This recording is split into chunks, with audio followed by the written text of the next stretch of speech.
Bonjour, notre intervention aujourd'hui intitulée Philologie et herméneutique selon Paul Ricoeur.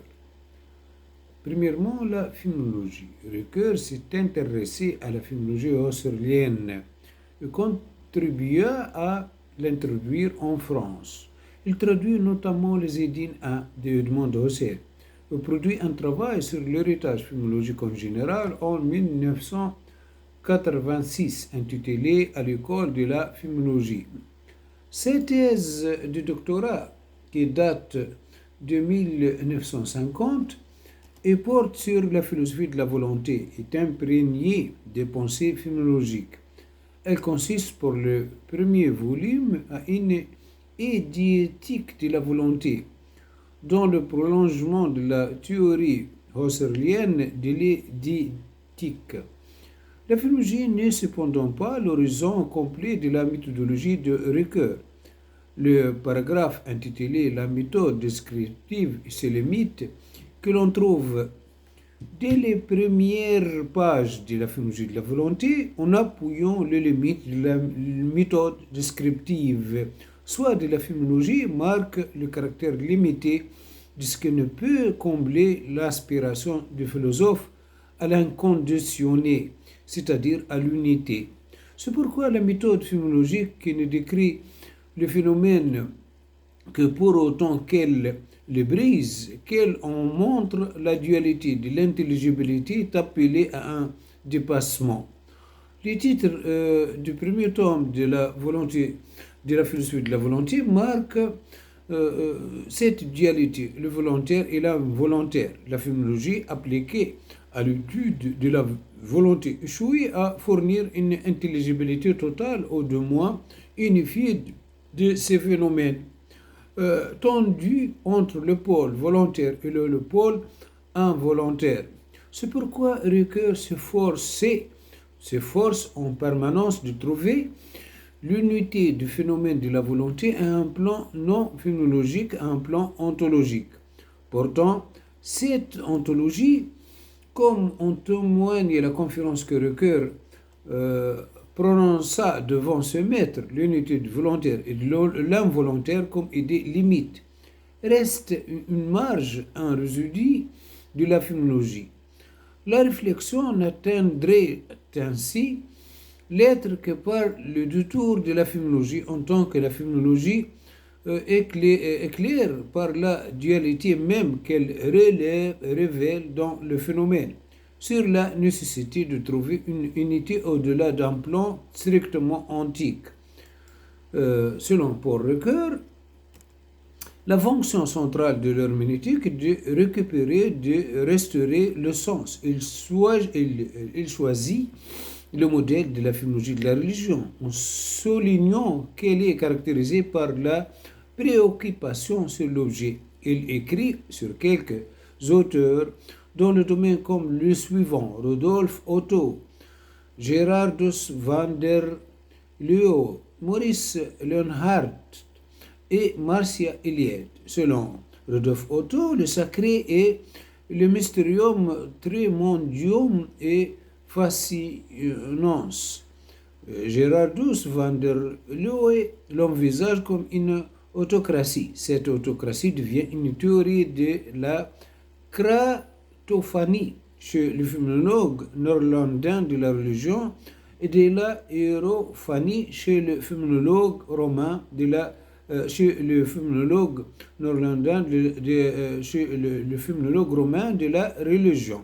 Marcia Eliade, l'objet de la religion, le sacré, est vu en relation avec le profane. Marcia Eliade suit le modèle proposé par Paul Ricoeur en dégageant ce qu'il définit comme le trois grands réductionnismes, celui de Karl Marx, qui aurait selon lui réduit la société à l'économie, en particulier au rapport de reproduction. Celui de Friedrich Nietzsche, qui aurait réduit l'homme à la volonté de puissance, est un concept arbitraire de surhomme. Et celui de Sigmund Freud, qui aurait réduit la nature humaine à un instinct sexuel. Pour Ricoeur, les appelait les trois grands destructeurs, le maître de la suspicion, ou bien soupçon. Maintenant, l'herméneutique en tant qu'étude biblique. Ces études consacrées à l'herméneutique et l'exégèse biblique sont un autre aspect de la philosophie de Paul Ricoeur. Lui-même, protestant, Paul Ricoeur a accordé une importance au dialogue entre philosophie et religion. Voir par exemple l'herméneutique publique, une lecture tome 3. Il s'est intéressé entre autres à la théologie, à l'histoire de religion, aux études bibliques. L'herméneutique, pour Ricoeur, est soutenue par la question de l'interprétation. Interprétation des Écritures, que sont les textes bibliques, interprétation des symptômes psychanalytiques comme dans de l'interprétation sur Freud, dont ses fondements et dans ses fins. L'herméneutique se développe en passant notamment par une analyse du symbole, ce qui l'amène à une discussion avec la psychanalyse dans son essai sur Freud de l'interprétation.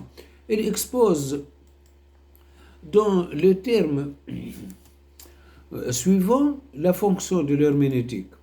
Pour une sémiotique, le seul concept opératoire reste celui des textes littéraires. L'herméneutique, en revanche, s'efforce de reconstruire l'arc entier des opérations grâce auxquelles l'expérience pratique se donne des œuvres, des auteurs et des lecteurs. L'enjeu, c'est donc le processus concret à travers lequel la configuration textuelle sert de médiateur entre la préfiguration de champs pratiques et sa refiguration grâce à la réception de l'œuvre. La finalité de l'herméneutique préoccupe Ricoeur, c'est-à-dire son rôle dans la constitution de la subjectivité. L'herméneutique est ainsi limitée, elle n'est pas une fin en soi, mais l'objet d'un détour, dont retour à soi. C'est la raison pour laquelle la réflexion herméneutique est liée à un souci ontologique. L'être n'est pas seulement interprété, il est trouvé par l'interprétation, mais les déborde. Cet effort de retrouver l'être qui fonde l'interprétation se déploie notamment dans le dernier chapitre de Soi-même comme un autre, dans lequel Ricoeur se force de manière exploratoire de décrire en termes de conatus l'origine de soi. Analyse de la métaphore est une autre forme de l'interprétation. L'étude de la métaphore est un élément significatif de son travail.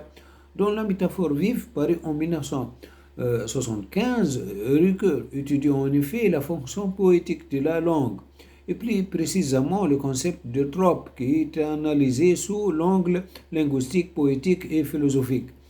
Car la figure de style est en particulier la métaphore est pour Ricoeur un procédé cognitif original et avec sa propre valeur.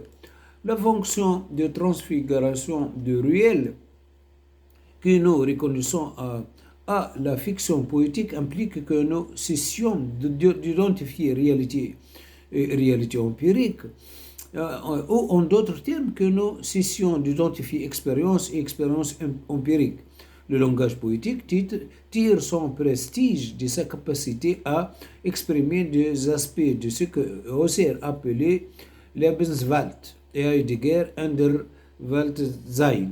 De la sorte, il exige que nous critiquions notre concept conventionnel de la vérité, c'est-à-dire nous cessions de les limiter à la cohérence logique et la vérification empirique de façon à prendre en compte la prétention de vérité liée à l'action transfigurante de la fiction.